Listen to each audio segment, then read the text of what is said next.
magaaladan tuulooyinka ama deegaamada Puntland ama Soomaaliya waxay kaga duwan tahay dadkii Soomaaliyeed oo taariikhaha ku lahaa Soomaaliya ama halgan ha ahaato ama horumar ha ahaato ama aqoon ha ahaato ayaa ku xusan markii aanu sameeynay masar baleenkeeda waxa kamid ah Axmed Gurey baa kamid ah Umar Samantar baa kamid ah Abdirashiid Cali Sharmaaka kamid ah waxa kamid ah in Cabdillah Xasan baa kamid oo Soomaaliya oo dhan taariikhdeedu ku xusan tahay raggaas oo dhan waxaan u xusuusinay Soomaalidu inay ogaato jiilkii kasta oo yimaada dadku waa la'aanaya waa la tagaya taariikhda Soomaaliya inay dhumin historygu inuusan dhumin aqoontu inaysan dhumin qofka Soomaalinimada ah qofba qofkii ka horeeyay ama jiilba jiilku ka dambeeyo Soomaalida siday u soo dhaqmi jirtay siday ahaan jirtay dadkii wax soo taray dadkii wax soo tabcay aqoontii wixii oo dhan in la helo ayay magaaladan uga duwan tahay tabeelo kasta waxa ku yaala dadkaas macquulka magacyadooda ayaa ku yaala tabeelo kasta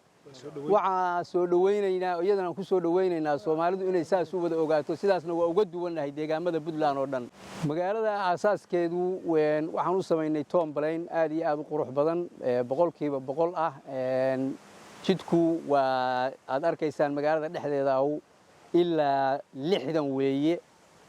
oo banaan oo aragtaan waxay u dhisan tahay magaaladu balaynka aan u dhisnay toonku waxa weeye in la dhisaa markii hore loogu talagalay contribution dadka loogu talagalay oo qof walba uu dhiso waxay u xiran tahay magaaladu boqol mitir